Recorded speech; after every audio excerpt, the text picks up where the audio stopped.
she's been given. She has made a choice to. Indeed, it takes only one step for you to be who you want to be. And here we talk about different things that can help you to be who you want to be, starting from the clarity, because it's one thing for you to know who you want to be, and so you know the steps to take to get there, and it's another for you to actually have the clear picture. And so we discuss everything and anything. We have conversations that spark real change and bring about thoughts and mentality overhaul. So you're welcome to Soul Sisters right here on Smooth 98.1, where we love music, we love life, we love the women and the men, and we talk about things related to the women that concerns the men as well. And of course, special shout out and thank you to all the men who are always a part of these conversations. Today, if you are following us across all socials, you would have seen the conversation we would have today. And if you're not, I think you should rectify that and fix it by going to Instagram to search for Smooth981. And then there is Twitter at Smooth981FM. We have the WhatsApp status or that informs you of what to expect on any of the shows. And that means you need to have our WhatsApp contacts to begin with. And that will be 0809 444 0981. Again, 0809 444 0981. My name is Oluwaseun, and we're going to talk about women's empowerment, the misconceptions, the reality, the facts, the myths, and the wrongly held beliefs about women's empowerment. Does it transcend financial University? That happens to be my alma mater, by the way. And she's got her master's in corporate communications from Rome Business School. She's an advocate for women's empowerment, which is why we're having her talk about this. And she serves as a director of Yellow Tribe, which is a non-governmental organization that equips women and girls with digital skills for financial independence. So please give it up. Returning to Smooth FM Studios for the second time, Yvonne Femi Adewumi. Good morning. Good morning. Thank you for having me on the show today, Sean. It's my pleasure to be here. Oh, yes, and I cannot wait for us to dig into this for a number of reasons. Yes, there's always a lovely chat we get to have, and the fact that you also have Yellow Tribe and you're passionate about girls and women being empowered. And that's why I'm going to start with, what is women's empowerment to you? Beyond the dictionary or the Wikipedia definition or what any other person says, what is women's empowerment to you? For me, women's empowerment is simply creating a system where women get to access equal opportunity. It's very simple, it's very straightforward. Just creating a system where women get to access opportunities. And I can extend it to say, okay, beyond opportunities, where women get to be involved in decision making, but first and foremost is creating a system where women get to access equal opportunities. You see that opportunity and equal system? We're going to break it down into bits later. But going with your interaction or going by your interaction and what you have seen in recent times or maybe even in past years, would you say the term has been misunderstood or we didn't even get it at all?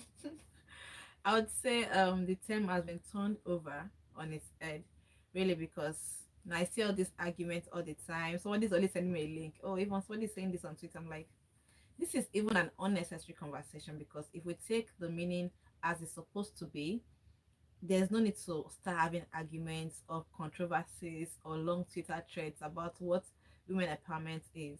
The myth these days is that people see it as a battle, a fight against men. This is one thing that clearly I do not subscribe to, and it's not even logical, it's not valid, and it's not substantive. So if you look at it, women empowerment right from the beginning of time, when the word feminism was created and when women empowerment was created, has been all about equal opportunities for everybody, irrespective of their gender. No discrimination based on gender, equity. So, but nowadays people have turned it to be like a zero-sum game. That for you to have women empowerment, there has to be like an infringement on men's rights.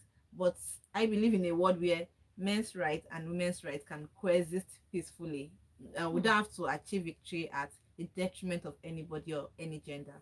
Hmm. Let's talk about the role. Remember, I said we're still going to keep the equal system Mm-hmm. or an opportunity in the cooler for now, but we're trying to understand the reason behind the flawed understanding of women empowerment. What's your take on the role of maybe religion and culture and how it has shaped the idea of empowered women? And some of them have seen them as threats, and I don't understand what's Mm-hmm. been. It's been a case of right from time immemorial. Culture and religion has defined what women should be or what a woman should be, what makes you a good woman. We even have a chapter in the Bible, Proverbs 31, that describes the virtuous woman. It describes what a woman should be like. And in all of these definitions over time has kind of played a perspective of, oh, this is what an empowered woman should look like. A woman who is submissive, a woman who respects law, a woman who, it just gives all this definition that's kind of played into what people nowadays perceive as what a woman should be or what an empowered woman should look like. And it's not strange to see that some of these beliefs and culture subsist till now. We still have people that believe that the role of a woman is limited to just being a nurturer, a caregiver. That for you to be an empowered woman, you have to be somebody that nurtures, a caregiver. You're at home, you are taking care of the house, you are taking care of the children. That is the kind of perspective or the kind of flaw that we've seen from the side of religion and culture. But thankfully, even though it's been slowly but surely, we've been seeing a shift from what used to be. And that you'd even see in churches these days, in mosques, in social gatherings, you see religious leaders and cultural leaders speak to things like, oh, the woman should not just stay at home, she should go and work. This has been a slow shift because they've started to realize slowly that an empowered woman is not necessarily a woman that is just a caregiver or a nurturer, but a woman who can partake in decision making, a woman who is empowered economically, socially, culturally. And this is why you start to see this shift, in recent time, where some of the myths that we used to have from culture and religion are slowly be breaking down. And we've been seeing a rise of a new definition and perspective to what an empowered woman is. Okay, so I think I'm getting a little impatient and we'll dive into some things to be sure that I'm getting your line of thought. So, if right now we are going to have an ideal of an Mm. empowered woman, how would you describe her? Let's talk physically, mentally, maybe spiritually, financially. How would you describe what are the markers of an empowered woman in your words? An empowered woman for me is someone who is not just economically empowered, So or that's so that's yes, important. it's not Okay. just about being economically empowered, but a woman who is culturally empowered. She has a voice. Okay. Permit me. Let's go to, because I want this crystal understanding. Mhm. Let's go to the economic empowerment. When you say economically empowered, what are the things? I mean, does it mean that she can pay her bills or she's bringing money to the table in the family, she's paying the rent or the school fees? What does it involve economically? Basically, an empowered woman that is economically empowered is someone that has the resources to not be afraid. So let me explain it. You have a situation where most women are staying in some abusive marriages because Okay. they do not have the financial capability. They'll tell you, I cannot afford rent, I cannot afford to take care of my children if I leave this marriage, I cannot afford to pay school fees, I cannot afford to even eat. So a woman who is empowered economically is a woman that can take care of all those things for herself. She does not need to worry about the fact that she does not have money to achieve her goals. Hmm. She's someone that she can pay her bills, she can support her family, and is not afraid to take decisions based on lack of money. Hmm. So that's what I would just say. Someone that is not afraid to make decisions based on a lack of money. You know, I had to just go get my note because I don't want to ask you another question that will make us drift away from the other characteristic, because I'm about to ask how did she get into the marriage in the first place without being able to afford eating and drinking. But that's why I said I'm going to hold on the thought, because later on we should talk about how we were able to have disempowered women in the first place, or the mentalities Mm. that created a woman going into marriage and expecting the man to take all the burden. But please, let me not interrupt you. Go ahead with the other characteristics. Okay, so another characteristic is a woman who is able to partake in decision making process. So now it's not even about just the family front. You're in your office, you're in your business, your career, you're able to stand up and have a voice. So it's not about a woman that shrinks in the shadow and believes that, oh, maybe because I'm a woman, my opinion does not count, or should I even say it? Because sometimes gender takes away your voice in some situations because you feel like, oh, there are even some women in the boardroom. Maybe it's a boardroom, yeah, it's a board of directors. You have like 10 men there, 2 women, and they just feel, oh, let me keep quiet, let the men speak. What really do I have to say? I don't want to look incompetent. But no, an empowered woman is someone that speaks up. She's involved in the decision making process and she understands who she is. An empowered woman understands her rights, her legal rights, her cultural rights, her social rights. She will not be in a boardroom and you're saying, oh, go and take care of the food, or be the one to attend to the cooler, or make provision for welfare. She knows why she is there. She knows that she's there to contribute to the progress of the company and not to start sharing food or taking care of welfare. An empowered woman knows not to be brought down. She knows where to stand up for herself. And beyond just standing up for herself, an empowered woman stands up for others. Because most importantly, that's one thing that we need to look at. There are other women, young women that are looking up to you. They do not know how to go about some things. They don't even know when to speak out. But as an empowered woman, if you're staying in a room where you have younger women, you're able to even speak up for them. You're able to push them to become the best version of themselves. Hmm. Madam, you have highlighted a number of things that require many follow-up questions, and I'll go back to the last one you just mentioned. You have a boardroom, and you have meeting. It's a corporate setting, and someone is tempted to say, "Take care of the food and the arrangements." Mhm. So the question is, how does she balance being understanding the role in the room? It's a corporate setting, and that instinct that That kicks in. nurturing Yes. instinct. That's How does she balance it? Well, it's a tough one. It takes practice, really, because sometimes, especially as a woman who is a natural, you'd even have done it before you realize that, oh, this is not what I should be doing. So it takes constant practice. It takes always being aware of yourself and your environment. It's Mm. always keeping in mind of your goal, your purpose. Why am I in this room? What am I here to achieve today? What is my purpose? Why am I in this meeting? So once you have that in mind, it's easy for you to know where to draw the line between this is my function here, this is my role, this is not what I should be doing at this point in time.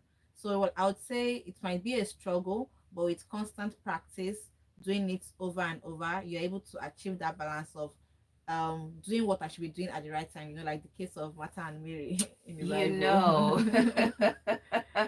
All right, so talking about the image of an empowered woman, how would you say the media or what activities that we have through which we get information these days, Mm. how has it contributed to the stereotype or the true representation of an empowered woman? And the role of the media is like a double-edged sword. So there is the negative portrayals and then there's the positive portrayals. So it has been doing both. Hmm. So, and as much as we are pushing for a more positive portrayal, we also get negative portrayals from the media. So sometimes you see movies, even advertisements, my industry, and you see the woman is portrayed as, a strong female character, someone who takes the lead. Those kind of portrayals are positive. It gives women an inspiration, a motivation of, oh, I can achieve this. It tells a story, it breaks biases, it breaks stereotypes. On the other hand, you still have negative portrayals, especially in our music videos. When you see the woman is objectified, it's made to look like, oh, just have money and then you have the woman, and it sexifies women, it objectifies them. It brings about a negative portrayal that still cements women in the road that we are trying to break. That cultural bias, the social bias that we are trying to move away from. Those videos, those advertisements, you still see the advertisements of the fine girl, she's stopping traffic, things like that. You still see some of these portrayals through the media, Mm. and it still emphasizes and solidifies the stereotypes that are trying to break. So it's a constant struggle. Every single video, every single ad, every single media, it's a struggle between the negative and the positive. And that's why it's important to have women in these industries, in these sectors. So whenever there's a script, it even starts from writing. When you have a copywriter that is female, they can say, oh, no, this does not portray, this does not portray women in the way they need to be portrayed in this time and to this effect. And they can speak up on, oh no, this should not be. You see some advertisement, you're wondering, are there any women in this Who company approved this? who approve this? Is there any woman in this company? What's going on? So that's why it's important for women to be in these sectors, in the media, because it's only when you are in an environment that you can influence it. You cannot influence from outside. You have to be where the decision is being made to influence some of these decisions. Thank you, Madam Yvonne, because I'm about to ask you how we can deal with this. And this is what I mean. I like how you rightly pointed out that women need to be there to make sure that some things don't even see the light of day in terms of the idea. But what do we say about the women, in quotes, that we're trying to empower, that are still playing these roles? For instance, when you talk about a woman who's stopping the traffic, a woman who's objectified, wearing skimpy things, a woman, it's not a man that wore that, a woman did, and so many other things. So what do we do? It's my so she likes it. That's the point here you got me. So I'll say it's more of doing more awareness and generally using your voice. So there's a beautiful thing about telling your story and using your voice is that it empowers others to use their voice and tell their stories. So for example, you see an ad and you're like, this is not standard. This is not portraying women in the positive light or the way that women ought to be portrayed, and then you speak up against it, or you drop a comment, just that comment section, whether it's Instagram, is Twitter, any platform, you drop your comments. Somebody else that probably was intimidated and like, why should I say anything, sees your comment and is inspired to say something about it. Next time, it will cause another person to have a rethink or a pause. Oh, I saw last time we had this kind of video, we ran it, people didn't really like it, we had negative feedbacks, we had negative sentiments, even the brand did not like it, we had like a heavy eating from general public. It makes people stop in their tracks and rethink their action, like, is this really the best way to go about it? So that thing called the voice is very powerful. When we start to have public outcry against videos like that, against portrayals like that, it's also a good way, to change the perspective and make sure that we have majorly, let me know like we'll still have negative portrayals, we would still have them, but that we have majorly positive portrayals. I'm glad that this is your turf for two reasons. Not only are you involved with women empowerment, but you're also a brand manager. So you understand the effect of storytelling and how it shapes and affects perception. But the question is, those roles where you have women who are supposed to be contributing to shaping the narrative in a right way, and we don't have many of them, or we don't have them at all. So the question is it that women are not applying, or they're not competent enough, or the stakes are high and the odds are stacked against them? Really, why don't we have enough women in those key decision-making positions? It's all of the factors you've listed. So this still brings us back to the cultural, social, and religious norms that have been put in place. And you see a case of men um have more confidence than women in applying for some roles. Research showed recently that women would prefer to have like 95%, in fact 99% requirement for a role before they apply. Meanwhile, meanwhile, you'd see a man that would have just 60%, even 50% of the requirements, and will still apply for that role. Sometimes I was like, where are men buying the audacity from? So this one of the so that I said is all of the factors you've listed. So it's just me trying to clarify it more, expatiate on it. Is women need to start applying for roles that they feel, oh, is it bigger than me? Or they need to start applying. If you look at the job requirements and it says, oh, you want maybe 10 things and you have 7 out of it, apply. Start, just take the step. And I always say this thing to myself, do you lose anything by applying for this role? No, you don't lose anything. But can you lose something by not applying? Yes, you can lose something. So why not just apply? What will it cost you to apply? Nothing. But if you should lose, if it was a possible opportunity and you lost it, then it has taken something away from you. That's one. And that thing is the fact that truly the stakes are stacked against women higher in getting into some of these key positions.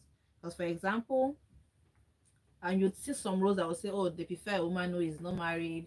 You see some roles that would say, they'll not say it out loud. You just go for the interview and they start asking, oh, are you married?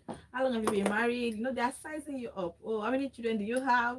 They're trying to say in terms of, will you have more time for the job? Is one of the things that they like to also look at during interviews like this. Oh, will this person be committed? Because there's a perception that women would always rush home to take care of their children. Why the man, they can be in the office till late at night. Nobody's asking them, come and cook or come and take care of the children or come and do anything. So some employers, as much as we say we are creating a system, there's still a lot of work to be done in terms of this systemic pandemic that has been in place. So as much as we are saying women are getting a lot of opportunities, there are still lots of employers that will not employ a married woman, they will not employ a pregnant woman, they will not employ, maybe they'll say newly married woman that say you still need more time with your husband. So so these are still some of the stakes that are stacked against women. I have not once, not twice have I heard of stories of men that have been rejected from interviews, even though they're like the best case scenario, like the best candidates. Luckily for me, I've never experienced that. In fact, my last job at Noah's Ark, I was pregnant. They knew I was like maybe about 4 months gone. They gave me the job, and like I had all of my benefits. So there are some of us that are lucky. And what some employers don't understand is that once you hire a woman like that, the loyalty is there because she understands that okay, this is not it's not the norm. Really, it's not the norm that this person is someone who gives me an environment to try irrespective of whether I'm pregnant or not and sees my value, and they would actually give you that same value back in recompense. So it's important for employers to also understand this, and it's not a case of best choice or no best choice. Now I would say some women are good for their job, like they are the best choices, but some of these systemic limitations have affected the possibility of them being in the key positions that they ought to be in. So I would say women apply more, apply more to things, apply more to roles, grants, applications, just do it. And employers, don't be biased in your choice. Don't look at the fact that oh she's woman or she's pregnant and she's not handicapped. So she can do the work. Just give her the opportunity, equal opportunity for all. Hmm. I think you're already digging into the equal opportunity thing. And thank you for taking me further into your world because I was going to ask how you were able to do it. Well, you already attributed part of it to luck. Still, I'm going to ask you how you're doing it right now. I know that you have a lot going on. You have two boys. I think there was one of Yes, I your do. status update I saw where your two boys were with you till around 10. Yes, So yes. how do you do it? How do you balance it? And what can you say to someone who's looking to get into a demanding role Mm. that might not be typically given to a woman because they doubt your commitment and competence? So I would say create a system. So for me, having a system has always worked. So you have to look at what is the best use of my time. Would the best use of my time be in spending 2 hours washing the dishes, or will it be in me using that 2 hours to make money and employ somebody else to do that? So you are not, I always tell woman, you are not superwoman. You are not a superwoman. Just delete that word from your dictionary. Outsource as much as you can. So delegate, create a system, outsource. You don't have to be the one to do all of the washing. You can pay for the dry cleaner and get a washing machine. Just automate most of the things that you can automate. If you need childcare, get a nanny, get ready to come in to take care of the children while you're able to focus on work. And beyond all of this, in choosing a life partner is very important. Choose someone that can support your dreams, your goals. Someone that will not say, what conference do you even say you are going for? What are they doing there? It was my godfather that told me this when I was 15. He said, Yvonne, if you have to marry somebody, choose someone that whose IQ is way higher than yours. Mm, Not someone that will not even understand what you're trying to achieve in the first place. mm, Marry a man that would understand it and would support you. Because sometimes systems will break down. I've had housemates that just wake up one morning, say, Madam, I'm not working again. At that point in time, what are you going to do? It's important to have a supportive partner because times when systems break down, they can help you pick the pieces, move things around just to make sure that you're able to still pursue your goals. For example, Monday, Tuesday, the children have been on holiday now. They were at home. We were at the office with my husband. No, they took them to his own office. They were there. They came to mine later. Took them again on Tuesday. So it's been a lot of balance. Now imagine if I'm have like a team of 9 people. I'm trying to, get their work, manage them, still do other things, and I still have to think of the children that they don't have nobody to stay with them. But now he has removed that stress from me, and I'm able to focus on my work. So it's important to have a system, delegate, automate, outsource, and have a supportive partner, because if the system breaks down and you don't have anybody to rely on, it's going to be very, very hard. Trust me. Sounds to me that you need to have these key conversations before you get married. Definitely, definitely. Yeah. And that is very important, as they would say, that's on Myriad, the little lamb. But that's so lovely. Now, in case you have been listening and you've been enjoying the conversation and you want to chip in or share your thoughts, you're welcome to do that. WhatsApp line to send the messages to is 0809 444 0981. Again, 0809 444 0981. My guest is Yvonne Femi Adewumi, and she's a brand manager. She is a communications expert. She's a legal expert. She is a gifting expert. She's a lot of things, and you're welcome. So we'll take a break there, and when we come back, we'll continue with the role that you and I can play in further empowering women and how we created disempowered women in the first place, and the mentality that I don't bring anything to the table. I am the table. Well, we'll talk about that after this. Action. My lifestyle is filled I with am crazy, man. and for the best of both worlds, keep it tuned to Smooth 98.1. This is Emiola. What's on the table? Are you edible? 5, 4, 3, 2, 1. Now switch tracks and get on the train of thought and 5 musings at 5. Get it going. With everything from entertainment, information, and more. So much to talk about, so much to say. It's 5 musings at 5 on the Smooth Drive every weekday at 5 p.m. On Smooth 98.1. This is Veronica K, and this is Smooth 98.1. So you can leave it open to let it cool down to World the music and real R&B. Let my brain cells Keep it breathe. tuned on Smooth 98.1. Who says real music is dead? Not me.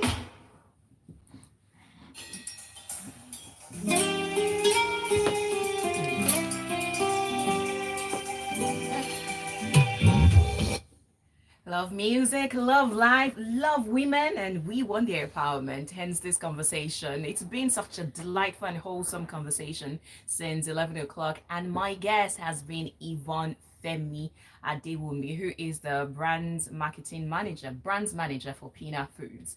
So we're talking about empowered women, and you can chip in, you can ask your questions if you have any. That will be for Yvonne, not me. And the WhatsApp line to send your messages to is 0809 444 0981. Again, 0809 444 0981. The show is called Soul Sisters, right here on Smooth 98.1, and I am Oluwaseun. I'll take some messages, and I'll take this one from Michael, who says, on the part of objectification, I am of the view that since the industries are diverse, that's the one they are willing to identify with. Don't forget, some ostentatiously crave the spotlight. Do you agree with any of this? That's the one they decided, this is where we're going to play. That's a gallery. Or you think it's condition make crayfish bend? I think it's conditioning. You sure? Well, you cannot remove the fact that, some, like you said, some crave the spotlight, that's where they want to play in. But some of it is actually a case of conditioning of, oh, you have a fine body, this is where you should be, this is where you look good. You even see little girls as far as maybe 2, 3, oh, you're so beautiful, you should be a diva, you should be a music, you should be a Video vixen. Exactly, a video vixen. So it's a case of some people just see women and then beautiful men and believe, oh, beautiful men, this is where you can fit in. I can be a beautiful man and don't want to be a model. I can decide to be an astronaut. Why do I have to be limited because I'm a woman and I'm beautiful? There are different things I can be. So for me, it's give them the freedom of choice to be whoever they want to be. But let's remove a lot of conditioning has gone on over the years. That's just the truth. A lot of conditioning, and it's going to take a lot of unlearning to unlearn that fact that, okay, is this really who I want to be, or is this what I've grown to believe because of the society? The role of the family in this, in shaping the mentalities, what would you say about that, and what kind of homes, what kind of mentalities what should parents should be doing for their children as touching this, both for the women and the men? Mm, the role of the family is very, very crucial. In fact, I would speak from my own experience. Growing up, I always wanted to be a lawyer, and I think there was a time I was telling my mom, "Oh, I'll be a lawyer. I'll be this. I'll be that." And then my sister would say, "Ah, are you going to be everything?" I would say she wants to be five things. She can be five things that she wants to be. So it's those little assurances that has resulted in me be who I am today. Because a lot of times we tend to limit our thoughts, and that's, I'm speaking from the family side. You have some parents that will be like, "Oh, in our family, we don't have anybody that has done this, so you cannot achieve it." They limit the child's expectation, they limit the child's potentials. Even growing up, one of my cousins to say, "You're reading all of these books, so you want to read your masters, you want to read your this, that. Who's going to marry you when you are done?" My grandma will say, "Ah, she can marry the president." Like she is one of those that actually, all those little, you can think is very little, like, oh, maybe they have no effect. Those are the things that play into our mind. Is a state of the mind thing, is a mental thing, and you don't know the little words you are saying, the conversations you're having with your children, molding them to be something else apart from what they should have been. So it's important that even for not just the female child now, both male, female child, it's important for parents at every point in time to open their minds, open their horizons. And I always advise reading books, because books will take you to places your leg have not been and might never even get to. So it's important to open your children's mind, open their perspective, such that they are not limited to just one way. Oh, you are in the arts class, you must become a lawyer. You are in sciences, it's just doctor. There are many things you can do. So it's important for parents to always open their child's mind, take them out, different things, just open their minds. It's through that way that you can break stereotypes that ordinarily by interacting with other members of society will be imposed upon them. Now that we're tending towards the solutions, what would you say the role of men in helping to create empowered women in the society? What role do they play, They play, especially systemically? they play a very important role. They are like allies for women empowerment. I don't know if you've heard of the term "he for she." Yeah. Yes, so we have many he for she's, men that ordinarily, if the system is set up against you, they will hold your hand and say, "Oh, I'm standing for this person," and break the systemic order of things. Like, "Oh, in this university we've never had a female this," and no, even at the decision making table, there are no females on that table. But there are men that would sit on that table and say, "Oh no, there should be this position, there should be a woman that can fill it. It does not have to be men all the time." There are men that would speak up. So the role of men, very crucial. They are like allies. I don't know why. I don't. In fact, I've never met a man. I don't know. That's maybe sees himself as the enemy. Oh, I'm the enemy standing against women progress. But they should be allies. I know many of them that are allies, that they would recommend you for things. They would. But I know someone that said to me recently, "Oh, there was a role he was looking at, and then he just thought of me. Okay, this person can function in this role." And they are not even thinking of, is this female or male. It's not even coming to their mind. They are just thinking of competence, who can deliver it. So the role of men, in women empowerment is very crucial. They are allies. I know many of them that have been allies right from time. And it's also good as we are raising, forming our boys. So as we are raising this generation of men, we are raising allies for women empowerment as well. Thank you. Now let's turn it back to the women, especially the older women, and the possible unconscious way that we are reinforcing stereotypes or even perpetuating things that might be further disempowering women. That's quite true. There are some, I know we've seen a lot of controversial things online. The online is the world of controversy, where you see they call them gatekeepers of culture. Women that say, "Oh, but a woman has never done this, so why should you be the woman that will do it?" There are women like that, and it still comes back to social conditioning, cultural conditioning, religious conditioning, because over time that's what they've gotten to know, that's what they grew up with, that's what they believed in. So for them it's very hard unlearning the fact that, oh, as a woman, why is she behaving like this, or why is she achieving this? No, she should be quiet and silent, she should be behind her husband. Why is she trying? They'll say, "Oh, she's just trying to hold the spotlight." She's trying to make a name for herself. Is her husband's name not sufficient for her? Or women that say, oh, why don't you want to take your husband's surname? Don't you know to have become one? They stand there not trying to see a different light to things. They're not even trying to learn. They're just there being cultural gatekeepers. Of course, there are women like that. All what we can, the only thing we can do is just to continue to speak to it, create awareness about it. And on the other hand, there are women that would break norms for you. They have gone through that process, and I feel like we have a lot more of women like that. A lot more of women who are advocates for other women. They've gone through the rough parts, they've avoided some things, they made some mistakes, and they are even teaching younger upcoming women about, oh, these are the mistakes I made.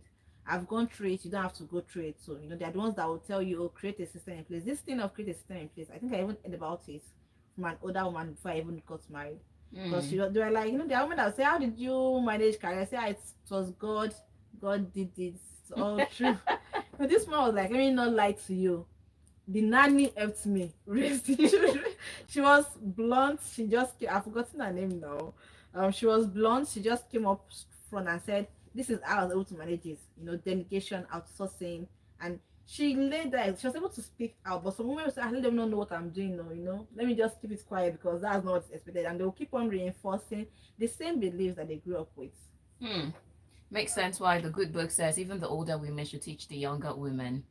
Interesting. Now, let's talk about the whole issue of feminism and why it has been equated to anti-family or anti-men.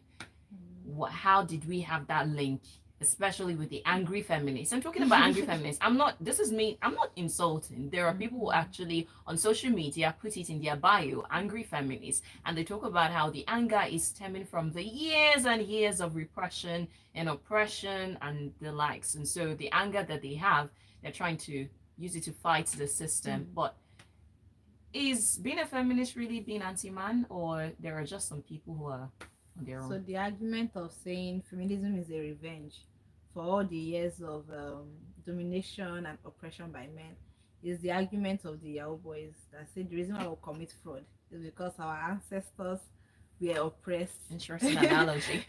Oppressed by white men. For every concept, of course, there will always be people that see it as a means to their own end.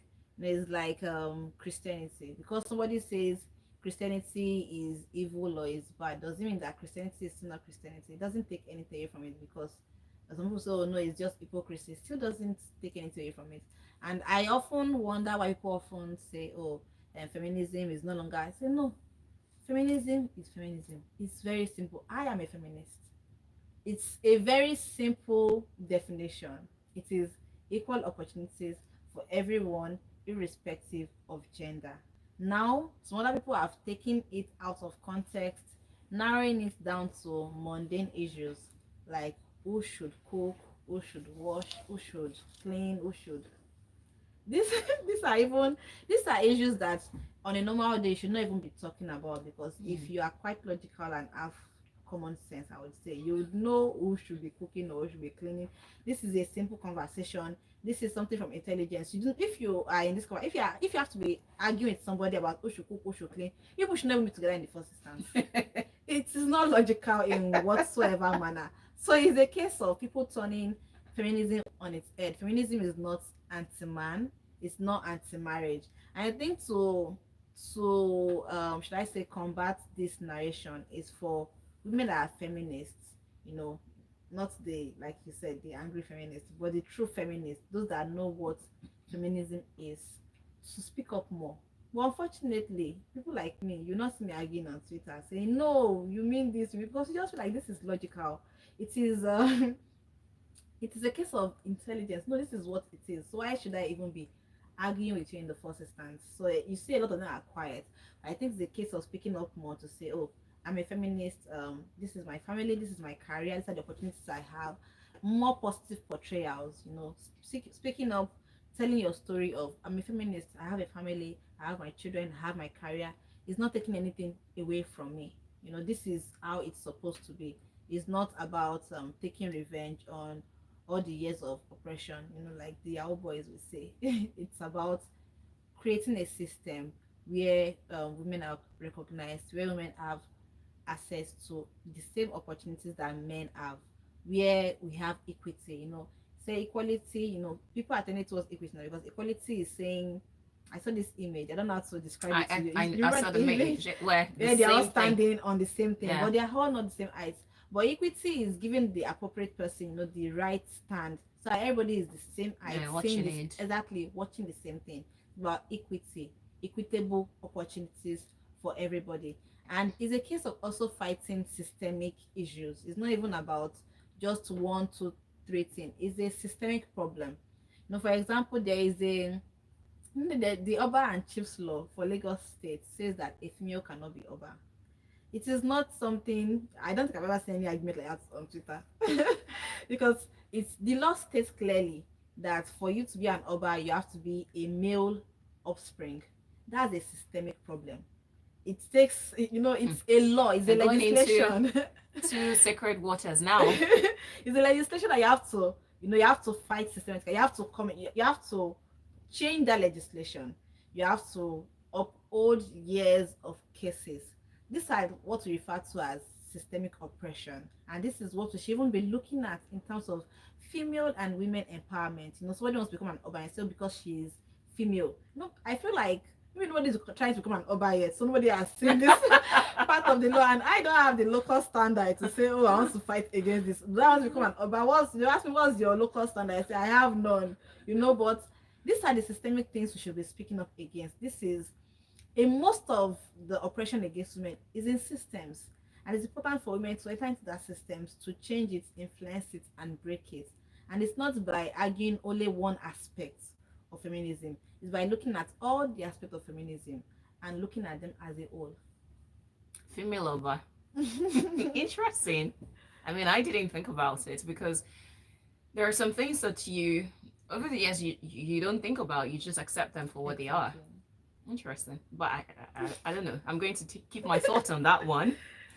Wilson on WhatsApp says, good morning, Madam Oluwaseun. Greetings to your guest as well. She's making a whole lot of sense. I am enjoying the conversation. People are giving a completely different view to feminism and all that. It makes no sense. We know exactly the way it is, so all those issues should not come up in the first place at all. Thank you. All right, so we're about to wrap things up. So if you have any message that you want to send to us, I think now is such a good time for you to send that message through on WhatsApp. Again, the WhatsApp line is 0809 444 0981. Again, 0809 444 0981. Michael says, regardless of how much equality you tout about, did you know that all women aren't wired the same? Some are comfortable being followers, seconding other people's decision and not having the impetuosity to be at the fore.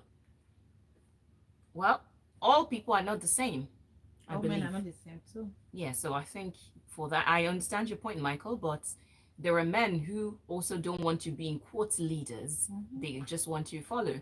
Exactly. They're no, I feel like we're going but they have the freedom to follow. So that's what is important. Okay. They are not automatic followers. It's like I can decide to be either a follower. I just choose to be. So that is not very available for a woman, huh? So it's for us to create the opportunity for men to say, okay, I don't want to be, and we're actually creating it more. You see, some women these days say, I don't want to do 9 to 5. I want to be an housewife, and that is beautiful.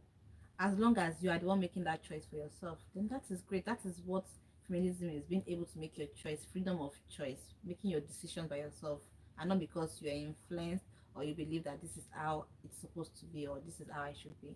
Can a man decide to be a house husband? Oh yes. And the woman has to go to work? Yes, we have them these days. So yes. Because now the reason why I say that is drawing or borrowing a leaf from the book of feminism in quote, the true feminism, and saying that the patriarchy also affects men saying you must be this at all times. So be the provider. So if the man, I'm not sure what the provider means anyways. So if the man says, I don't want to work every day, you go work for us, is that okay? Will he be seen as less of a man? I don't think that makes you less of a man from my own perspective. It's as long as you have an agreement with your wife. If the wife has, but now if you have a case of two of you want to be housewives and husbands, you now have to think about, okay, what can we, you have people that just do some work from home and then they are making money for their family and things like that. So it's not a case of reaching a decision, say, okay, this is what I want to be. I have the freedom to choose to go and work while there are even a lot of like I say problems. I saw a video recently where the woman is the breadwinner and the husband stays at home to take care of the children, but then she withholds money from him, and then she says, oh, since she's one making the money, doesn't have a right to decide how the money is spent. So it now brings up, now it now decides that, okay, in that case, let's just get somebody to watch the children. I have to go back to work. So these are some of the, should I say, issues that arise from some of these things, Yeah. Okay, thank you, Yvonne. And I'll take this one from Michael, who says, all I'm saying is you should strike a balance because you were toeing one side. St. Fajo says, yes, he will be seen as less of a man, full-time house husband.